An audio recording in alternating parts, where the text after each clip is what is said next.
Dot and Bubble was the episode of Doctor Who Season 1 that I was the least excited for, but was it actually good?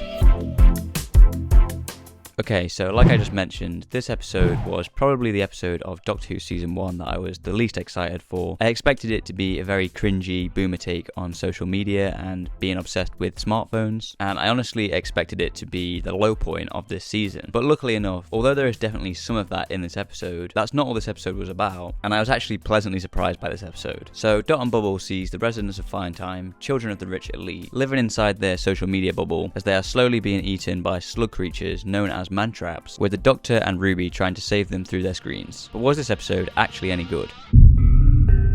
Okay, so at the start of this episode, we're introduced to our main character and audience POV, Lindy Pepperbean. I think Lindy Pepperbean was portrayed brilliantly by Callie Cook. I know some people have an issue with how unlikable she is, especially considering she's the main character of the episode. And while I do understand that, I think that Callie Cook and also the writing of this episode did a great job at making us think that as annoying as this character is, she could still be redeemed by the end of the episode. Although we obviously now know that didn't end up happening, which I think is a great twist that I'll get to later on in this review. As well, the Doctor and Ruby don't appear a whole lot throughout this episode, which I know some people have been slightly annoyed at because we just had a Doctor Light episode the week before. But for me, their presence is definitely felt a lot more in this episode, and I would agree with some of the early reviews of this episode saying that it's more of a Doctor Light-ish story than a Doctor Light episode. If this episode was completely Doctor Light, like the week before, I could see them being back-to-back as being a lot more of an issue than this episode actually is. Because like I said, I think their presence is felt a lot more throughout this episode.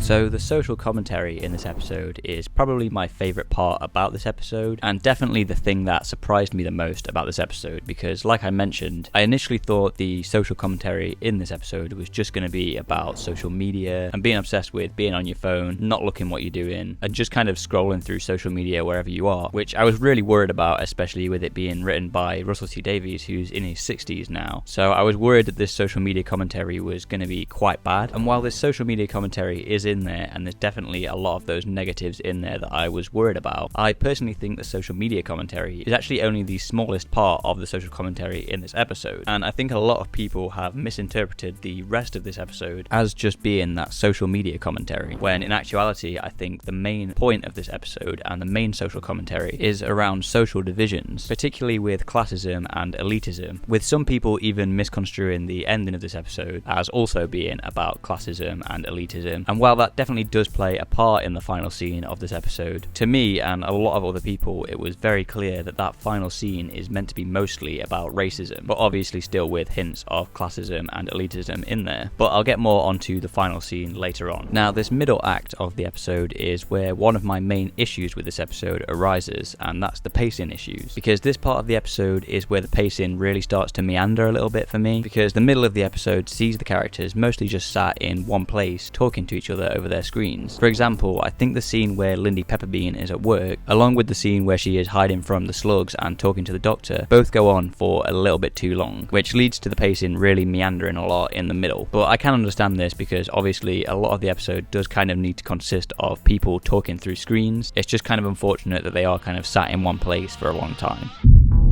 Now, the pacing of this episode definitely starts to pick up a bit again when we're finally introduced to Ricky September in the flesh. Ricky September is probably one of my favourite characters in this episode, because you really don't expect him to be the best person in this story, besides obviously the Doctor, because when we're first introduced to him in the cold open of this episode, he just seems like he's just like everybody else, dancing along to some music and posting these dances on social media and being trapped in his bubble like everybody else in Fine Time. But when we finally meet him, we realise he's not like that at all, and he actually spends most of his time outside of the bubble with his dot turned off. Now, when I was watching this episode, I realised Ricky was giving off a lot of Doctor vibes, as he was pretty much acting exactly like the Doctor would, which I didn't really understand when I was first watching the episode. But a lot of people have pointed this out since watching the episode, that this Doctor analogy was probably intentional, because it shows that Lindy would have trusted the Doctor if he was white, because Ricky acts pretty much exactly like the Doctor and Lindy trusts him straight away, which I definitely think was the intention behind this. Now, a lot lot of people still aren't sure whether or not we should like Ricky or not, because there's a possibility that he could also be racist as well. But for me personally, I definitely read it as him not being that, because as we know, he spends most of his time outside of the bubble, which is meant to be kind of an analogy for this echo chamber that they're all in. And we also know that he's spent his time reading up on a lot of history, and he also seems a lot less confrontational and more accepting when speaking to the Doctor, in my opinion. So for me personally, I do think Ricky is a good character, and I think the intention behind him was that he isn't meant to be racist like everybody else. We then get the reveal that the Dots have created the man-traps and have been killing the residents of Find Time in alphabetical order, which if you've seen my first impressions video on this episode, you'll know I wasn't the biggest fan of this reveal. Now, I have slightly been swayed on the idea of them killing in alphabetical order now, after some discussions on Twitter and stuff like that, as people have pointed out that this kind of would make sense considering the Dot is basically a computer system and an algorithm, so it kind of makes sense that it would kill in alphabetical order, which I do agree with, and I have slightly been swayed on that opinion, but I still think it would have been a good idea to maybe have the reveal be something slightly different, such as the follow account suggestion that I mentioned in my first impressions video, just so that it could be something a little bit more satisfying and could play into the social commentary aspect of this episode a lot more. I'm also not too keen on the idea of the Dots creating the man-traps, because it kind of leaves questions of how they were able to create the man-traps in the first place and why they would create the man-traps, especially when we know the Dots can just kill people immediately if they wanted to. I did think maybe it was possible that the Dots would have let the man-traps in from the wild woods, but the Doctor does imply that the Dots created the man-traps, and if they had been let in from the wild woods, that wouldn't really explain how they're able to basically program the man-traps to eat them in alphabetical order. But then again, it does lead us to have this really good creature design of the episode, so it's not really a big flaw in my opinion.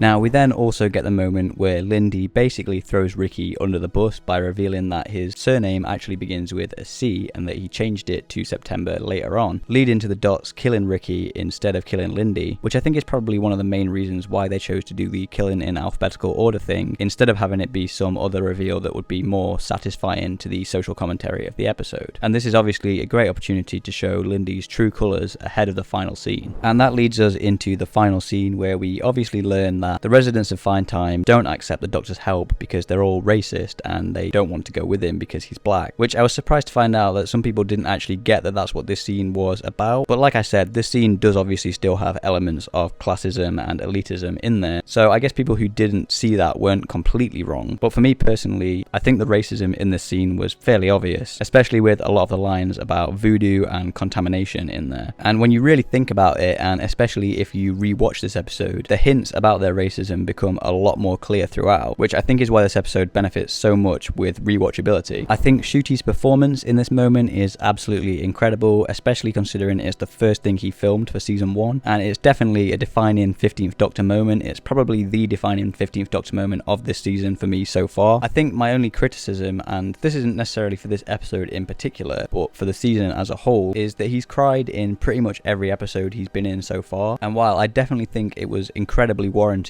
in this episode, I think it would have been a lot more impactful if he hadn't cried in pretty much every episode so far. I think for me personally, the episodes where it makes the most sense were definitely The Church on Ruby Road, Boom, and of course this episode, but I think if he hadn't cried in the other episodes as well as that, this would have been a lot more impactful of a moment. But like I said, that's not really criticism of this episode in particular. I just think this moment would have been a lot more impactful if he hadn't cried so much in previous episodes. This isn't me saying that I don't think this Doctor should be more emotional, I just don't think it was as necessary in episodes like Space Babies or The Devil's Cord, and if he hadn't cried in those episodes, it would have made this moment a lot more impactful for me. But like I said, this moment was still incredibly impactful for me and is definitely the 15th Doctor's most defining moment so far. In conclusion, Dot on Bubble is an episode that really surprised me. I expected it to be a boring and annoying commentary on social media and one of the weaker episodes of the season. However, although there is definitely some of that social media commentary in there, it's not the main focus of the social commentary in this episode. And I really liked the social commentary on class divisions such as class, elitism, and of course racism. And that final scene solidifies this episode as one of the best of the season for me, and a defining moment for the 15th Doctor. I wasn't expecting this episode to be ranked very highly, but after watching watching it, like I mentioned, I was pleasantly surprised by it. After my first viewing, I was mostly thinking this episode was a fairly mid episode with a great ending. However, after seeing some discussions of it on Twitter, similar to 73 Yards, I started to like it a lot more. And also similar to 73 Yards, I enjoyed this episode even more on rewatch and definitely think it benefits with watching it again. For that reason, this episode has become one of my favourite episodes of this season so far, which really surprised me. Because of that, I'm going to put Dot and Bubble in A tier, and I'm going to move the Devil's Cord down to a B tier. This means I might also consider moving Space Babies down a tier as well, but I'll wait to see the rest of the episodes before I make that judgment. Okay, so the next episode we're getting is Rogue, which I'm not too excited for from the Next Time trailer and clips that we've been given so far. But with that being said, I'm excited to see some brand new writers, which we haven't had in a while, with the only other writer this season, besides RTD, so far being the return of Stephen Moffat. It also looks like a return to the status quo, which has been missing in this season since Space Babies, likely due to the shorter episode count. So if you don't want to miss my review for Rogue, make sure you subscribe to the channel, and you can also join the Patreon to potentially get early access to that review. But if you're wanting to watch something right now, I'll make sure to have my Season 1 reviews playlist on screen now.